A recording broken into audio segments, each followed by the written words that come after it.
Welcome to the Rising Tide Leadership Podcast, where we simplify the complexities of your leadership journey. And this year, don't forget, we've got a theme, building sustainable influence. So follow along and sign up for that newsletter so we can always stay caught up and you can stay caught up with us. As always, I'm Scott, and joining me is our go-to leadership guru, Dr. Michael David Morales, a.k.a. Mr. Man, love it. What's up, Scotty? I'm ready for your story. Hit me with it. So I'm sure you've heard, it was all over social media and everything, the Make Your Bed speech at the University of Texas. I've heard it. I hadn't heard of Admiral McRaven prior to that, but since then, he has popped up on a lot of my podcasts that I listen to, a lot of my leadership podcasts, and I actually scored, this is going to be just a blurb for Costco. If you want to sponsor us, Costco, reach out. But they, a while back, had a 3-book collection all by Admiral McRaven. But anyway, his leadership during the planning and execution of Operation Neptune Spear, which was the mission to capture and or kill Osama bin Laden in 2011, is really the utmost powerful example of what it means to really clarify vision and purpose. So as the commander of the U.S. Special Operations Command, McRaven faced a whole lot of pressure of overseeing this high-risk mission with really uncertain intelligence. So if you've ever seen the movie Zero Dark 30, it's not, obviously, Hollywood is not completely accurate, but you start to get an idea of what it's like to run off of intelligence. And Mo, you work in the military, probably can't talk too much about it, but you probably experience even instances where, platoons that you work with, are operating off maybe not the best intelligence or got poor intelligence. But finding Osama bin Laden, that's what this journey was about. Chasing down leads, having uncertain intelligence. But to ensure success, McRaven gathered his team and made it clear that their mission was far beyond just some sort of tactical operation. So it was really a crucial moment in the broader war on terror. So he emphasized the importance of capturing or killing bin Laden not only as a personal victory for himself and his men, but as a message to the world about America's commitment to confronting terrorism and then securing justice for those victims of 9/11. So his ability to clarify kind of that larger purpose behind the mission gave his SEALs a real clear sense of direction and helped them stay focused, even under that immense pressure that came with that specific mission. So the operation's success depended on each team member understanding their role and performing absolutely flawlessly, despite all the risks involved.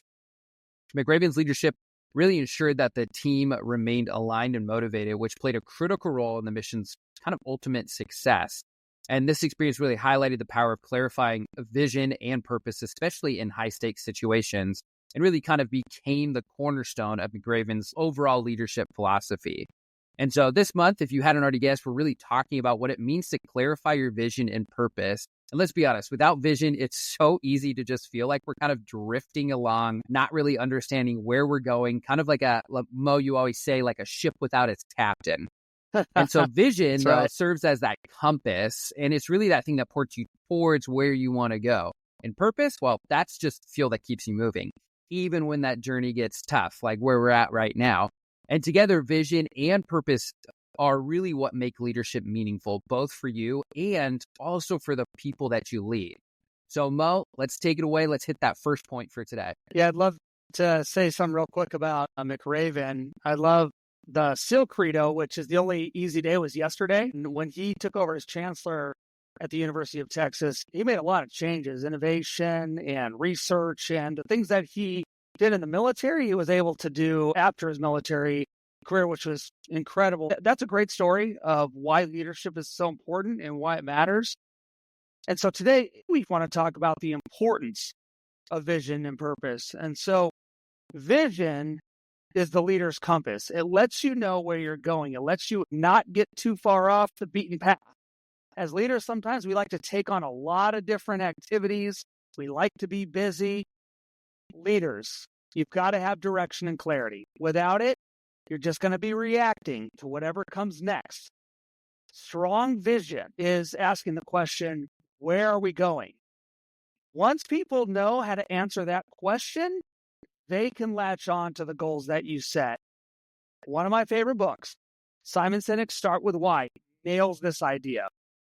You've got to read that book. When you understand your why, leaders, it's easier to inspire others. So take Charles Best. He's the founder of Donors Choose. His vision empowering teachers to fund projects for classrooms. That was a game changer for educators.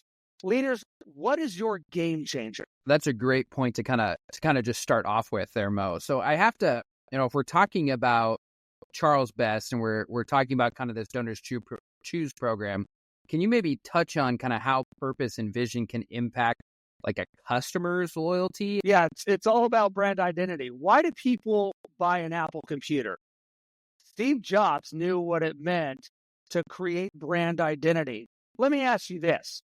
How many vehicles have you seen that have a Google sticker on the back? Now, contrast that with how many cars that you see that have a little Apple on the back. Brand identity. People aren't buying an Apple device necessarily always because it's the best. It's because Steve Jobs created an ecosystem. And now, even that he's passed away, the company still does that. What is your brand identity? If you want to make people excited to contribute to what you're doing, to your movement, you have to show them why they need to do that. The second part is purpose is the driving force. Leaders, purpose answers the why are we doing this question. It gives meaning to the work that your people are doing day in and day out. Scott, you actually have worked with a lot of football teams as an athletic trainer. You have probably heard a lot of pregame speeches. And what do coaches do? They get the guys fired up. And everybody does what? They get up and they run out of the tunnel and they're so excited. But that excitement can usually only last for so long. Sometime during the game, first quarter, second quarter, after half, you might not be that excited. However, you still have to get the job done. And that's when you have to ask yourself, why are we doing this? When it gets to the mundane tasks, doing the important things, what is the meaning, leaders, that you're giving your people to do the work that they're doing day in and day out? Because it gets tough. Without it, even the clearest visions can fall flat on their face. Tom's Shoes have a 1-for-1 mission. For every pair sold, they give a pair to somebody in need. And so many of my friends years ago would be wearing their Tom's shoes, and I'd say, hey, what are those? And they'd say Tom's. And then they would always tell me, hey, I got these. And because I'm wearing these, somebody else actually got a pair of shoes as well. That's the why. That's the buy-in. Leaders, you need to give your employees a reason to buy in. You have to give them a reason for what you are doing is different and why they should be a part of your company and why it's going to be a win-win situation. So what do you do about someone who maybe, how do I put this, doesn't buy in, so to say, right? Like is that a failure of leadership if your employees are not buying in or the group that you're working with or your team or whatever it may be? Or is that more, there are always going to be those people who potentially don't buy in and that's more of a getting the right people on the bus, maybe having them reassigned or worst case scenario, fired, or having to mentor. Mo, can you just speak to that real? I love the law of the buy-in. John Maxwell always says this, actually, in his chapter, The Law of the Buy-in. Leaders first, vision second. People have to believe in you as the leader, which is what? People have to believe in your character, they need to believe in your capability, and they have to believe that you care, the 3 C's. Even the best vision is going to fail if the leader lacks credibility. However, if people trust and respect the leader can make more boo-boos. Trust is a non-negotiable. So once you give your people a reason to trust you, you need to be able to trust them. What is that trust? That's what answers your specific question, Scotty, which is, what do you do when somebody doesn't jump on the bus? Well, the bus is moving. If you don't want to get on the bus, eventually I can put my hand out the door, out the window, and try to pull you along as much as I can. But as the bus keeps on going, I'm going to get tired, and I'm going to have to let go. Leaders get this one wrong so many times. And leaders, I want to give you permission right now. If you have really given it your all, if you said, this person on my team doesn't buy in, and I've done everything that I possibly could, good leadership would say, it's time to help that person move on. It's not always that you're a bad leader. Now, I believe that there's no bad teams, only bad leaders, as Jocko Willink says. But notice that Jocko Willink doesn't say there's no bad team members. He said there's no bad teams. A team is made up of people that have a specific goal that they have together. If somebody doesn't want to be a part of that togetherness, then you need to remove them from the team. And I hate saying that, but I've had to do that before. I've had to remove people from a team. If everybody's buying in except for maybe one person, I have a lot of conversations and I give them a lot of chances. But sometimes, Scotty, you just got to help them move along. Yeah, that's it's always the tough part. I feel like it's the one thing that leaders always want to avoid, right? Because it's conflict. Yeah. It's uncomfortable. It's not enjoyable, but it's the reality of the situation. It's that idea of, like pruning a bush in a way.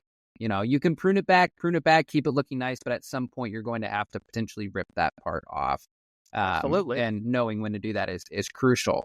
And so I feel like we've kind of covered why it's so important to have that vision and that purpose. But how do we really go about kind of really creating and crafting and then really making sure that we effectively kind of communicate those things? Crafting and communicating the vision and the purpose are essential to leadership when you are talking about vision. So what is the vision that you have first, leaders? Yes. But then what are the key elements of crafting the vision? Here they are. What are the core values? So what are the principles that guide your decisions? What are the things that are negotiable for you as a leader? And what are the things that are non-negotiable? Because I've got things that I need my team to do, and some of that they can work outside of, but whatever the why is, whatever we're trying to get done, everybody has to buy in. If they're not going to buy in, they need to know you've got to get on board. There's things that I will negotiate. There's things that I will not. Second thing is this. What are the problems that you as a leader are solving for your team, for the customers, for the community? You have to know those. Leaders have to make those decisions because that ensures future success. What does winning look like to you? Winning always has to be at the forefront, and it's not win at all costs. But what does the win look like for you? What does the win look like for your team? Because your people want to be effective and they want to be part of something. And so when you're part of a team, for instance, a team sport, you might be trying to win a championship. You might be just trying to rebuild. And both are okay. But what does success look like for you, leaders? Your people need to know what the win looks like because they need to be able to celebrate those wins. If you don't help them craft that vision, they're going to get tired and they're going to move on. I really like what you said, too, about core values, just kind of in that last part, how it's allowing for wiggle room, being not so strict that you're controlling every aspect, but deciding what absolutely needs to be done versus, man, I'd love for this to happen this way, but if someone else has a better way to do it and comes up with something better, yeah, we're just going to let that go. We're going to let them prosper. We're going to empower them to complete. I really love that idea. I feel like oftentimes when we're talking about a vision, we almost have tunnel vision, if I might throw that in there. But that's a good one. But the idea that we are so locked into this that it's like, no, this is our vision. We can't have that wiggle room. We can't do anything different. Yeah, so that's a great point. What one of my mentors told me one time is he said, most structure brings flexibility. And so if you know exactly what you're trying to accomplish, then there's a lot of flexibility within that. Let me give you this example. We write down goals. We tell people you need to know your goals. Why do you need to know your goals? Because if you know your goals, even for the day, if you write down your goals, I tell people write down your goals the night before for the next day. So when you get up, you have a list of 1, 2, 5, 10 things you need to get done. And within that structure is a lot of flexibility because if you don't write them down, you just always feel overwhelmed. But if you think, here are the things that I need to get done for tomorrow, within that structure, there's a lot of flexibility. So leaders, give your people structure and then let them go. As long as they get done what you need them to get done, who cares how they get it done? If they do it with integrity, that's just better for you because you are macromanaging from a higher level than micromanaging right there with them, which never works out. So then once we've kind of created and established this vision and goal, how do we go best about communicating it to those that need to hear it? And then is there really a difference between, how we're going to communicate it to various levels? Yeah, communicating vision and purpose is absolute. If you've got a good vision, then the communication works. If you have a bad vision and purpose or you have no vision and purpose, it doesn't matter how much you communicate, your people aren't going to understand. It's not going to make sense for them. But let's just say you have a good vision, you have a good purpose. Communicate that. Use the KISS principle. Keep it simple, stupid. Okay? Don't overcomplicate it. Make vision something that people can easily understand and remember. After you keep it simple, you got to be consistent. Share it often.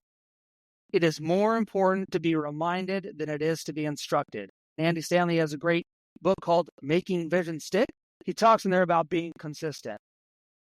But that leads me to the last part about this, Scotty, which is the toughest part for leaders. You got to live it out. That's the key. If you say collaboration is a core value for leadership, then show it. Collaborate with people. Don't tell your people one thing and do another. People aren't going to trust what you say. They're going to trust what you do. When you want to make a difference, you have to first believe it so much that it's just a part of who you are. What is the culture of your team, leaders? Live it out. Let people know that you believe it. And trust me, people are going to jump on board. Living it out, definitely the hardest part about all of that. So, and living it out consistently through month and week after week, month after month, year after year. So Mo, before we head out today, do you have any final thoughts for us? Just this. Vision and purpose are at the heart of great leadership. They're going to give you clarity. They're going to inspire action. They're going to help you navigate challenges. So you have to take time to define your vision. You should have already done this. Leaders, you should know what your vision is. It should be bold. It should be clear. It should be grounded in values. And make sure your purpose connects to something that's bigger than you. People don't want to follow something that isn't grand. They want to follow something that's bigger than they are, that's bigger than you are. You've got to help them understand that you've got to communicate. You've got to be authentic. When you do this, it's going to create a ripple effect throughout your organization, no matter how big or small it is. And people are going to be drawn to you. Great finish there. So thanks so much to everybody for tuning in. We really appreciate you being a part of today's episode. If you enjoyed what you heard, please take a moment to rate, review, and subscribe.